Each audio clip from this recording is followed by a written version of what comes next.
दोस्तों, आज की वीडियो बहुत ही ज़्यादा रहस्यमय होने वाली है, सो वीडियो को एंड तक ज़रूर सुनिएगा। ये घटना घटी है नीलेश और उनके भैया जिनका नाम रमेश था, उन दोनों के साथ। और अब आगे की कहानी मैं आपको सुनाऊंगा नीलेश जी के पॉइंट ऑफ व्यू से।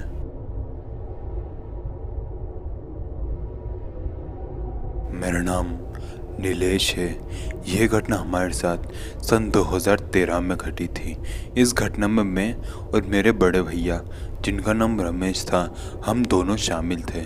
और इस घटना के बाद, इस घटना के अंदर जो पैरानॉर्मल एंटिटी पाई गई थी, उस पैरानॉर्मल एंटिटी ने मेरे भैया रमेश को कई दिनों तक परेशान भी किया था।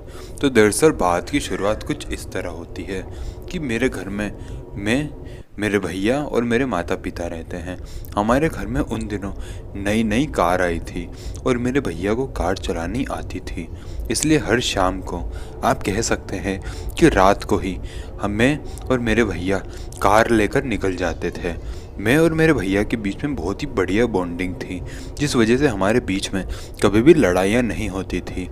हम लोग रोज़ रात को कार निकल जाते थे और सड़कों पर उसे घुमा के कुछ घंटों बाद वापस ले आते थे। और पापा इस काम के लिए हमें कभी रोकते भी नहीं थे।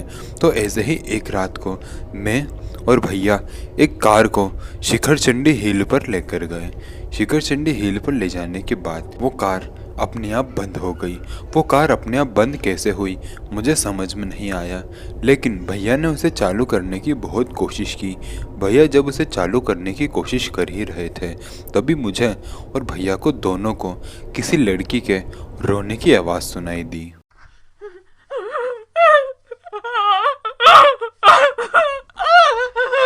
जब वो रोने की आवाज़ आई तो उसके ही चंद सेकंड्स बाद उसी लड़की के हंसने की आवाज़ आई और फिर कुछ सेकंड बाद उस लड़की के हंसने और रोने की, दोनों की एक साथ आवाज़ें आने लगी।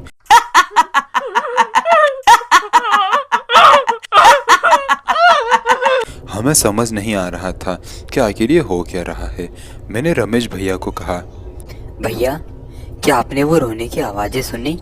तो भैया ने मुझे जवाब दिया, हाँ नीलेश, मुझे वो आवाजें आ रही हैं, लेकिन आखिर ये आवाजें आ कहाँ से रही हैं मुझे समझ नहीं आ रहा। क्या तुम्हें पता है? मैंने भैया को कहा, भैया मैं नहीं जानता, चलिए ना कार के बाहर निकलकर उस लड़की को ढूंढते हैं। फिर मैं और रमेश भैया कार के बाहर निकले और कार के बाहर निकलने के बाद हम लोगों ने अपने अपने फ़ोन की फ्लैश लाइट से उस शिखर चंडी हिल को छान मारा, लेकिन हमें वो लड़की दिखाई नहीं दी। लेकिन हमें वो रोने और हंसने की आवाज़ें अभी भी क्लियरली सुनाई दे रही थी। इतनी ज़्यादा भयानक आवाज़ें हमने हमारी ज़िंदगी में कभी नहीं सुनी थी। फिर जब हमें ये तसल्ली हुई कि यहाँ कोई ना कोई तो लड़की है जो बहुत ही ज़्यादा परेशानी में है, या फिर वो कोई पागल लड़की है, इसलिए हमने पुलिस स्टेशन में फ़ोन कर दिया। पुलिस वालों ने कहा कि हम लोग वहीं रहें, कि वो कुछ ही देर में वहाँ पहुँच जाएंगे। इसके बाद रमेश भैया ने फ़ोन रख दिया। फिर कुछ देर बाद पुलिस उस स्पॉट पर पहुँच गई।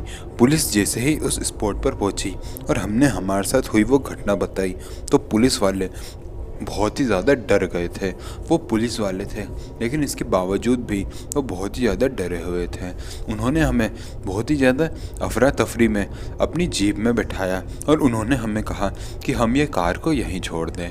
हमने वो कार को वहीं छोड़ा और उनकी जीप में जाकर बैठ गए। फिर वो जीप हमें लेकर पुलिस स्टेशन गई।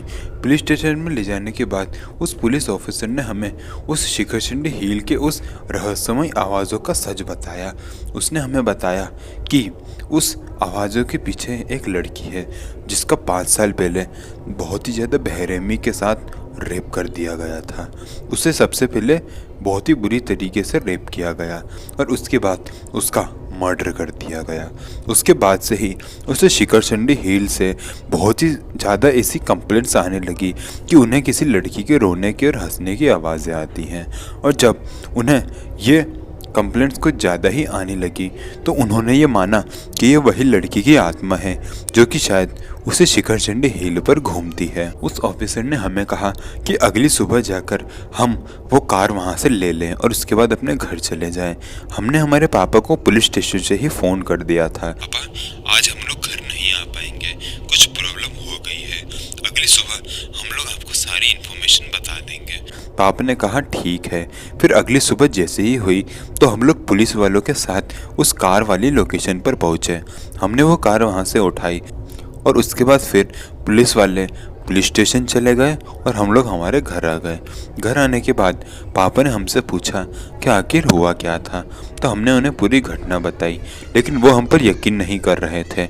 उन्हें ये लग रहा था कि हम शायद कहीं अपने दोस्त के घर रुक गए होंगे और टाइम पास करने के लिए वहाँ उसके साथ मस्ती करने लगे, और आज सुबह हम झूठ बोल रहे हैं। खैर, उस दिन के बाद से रमेश भैया की तबीयत हद से ज़्यादा ख़राब होने लगी। वो वैसे तो बहुत ही ज़्यादा फिट इंसान थे, लेकिन अचानक से उनकी तबीयत इतनी ज़्यादा बिगड़ गई। जब डॉक्टर ने रमेश भैया को चेक किया तो उसके अंदर ये पाया गया कि रमेश भैया के अंदर खून की कमी हो गई है। खून की कमी रमेश भैया के अंदर कैसे हो सकती थी? रमेश भैया बहुत ही ज़्यादा फिट इंसान थे, लेकिन अब उनके अंदर खून की कमी होने लगी। तभी पापा ने ये माना कि शायद ये कोई ऊपरी चक्कर है, इसलिए घर में एक झाड़ फूक करने वाले ओझा को बुलाया गया। उस ओझा ने जब भैया को चेक किया तो उसने बताया कि ये वही लड़की की आत्मा है जो कि शिखरचंडी हिल पर मारी गई थी। उसी की आत्मा इस रमेश के ऊपर चढ़ गई है और वो इसकी जान लेना चाहती है। फिर उसके कुछ रातों बाद रमेश भैया खुद ब खुद ठीक हो गए। ऐसा क्यों हुआ मुझे समझ में नहीं आया। भैया अपने आप ही बीमार पड़ गए और अपने आप ही खुद ब खुद ठीक भी हो गए। उस ओझा ने कुछ खास किया नहीं था। फिर अभी कुछ महीने पहले ही भैया ने मुझे एक बात बताई।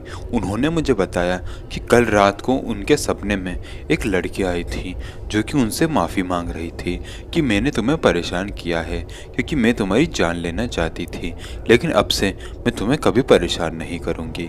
उसके बाद वो लड़की वहाँ से गायब हो गई और भैया की उसके बाद नींद भी खुल गई थी।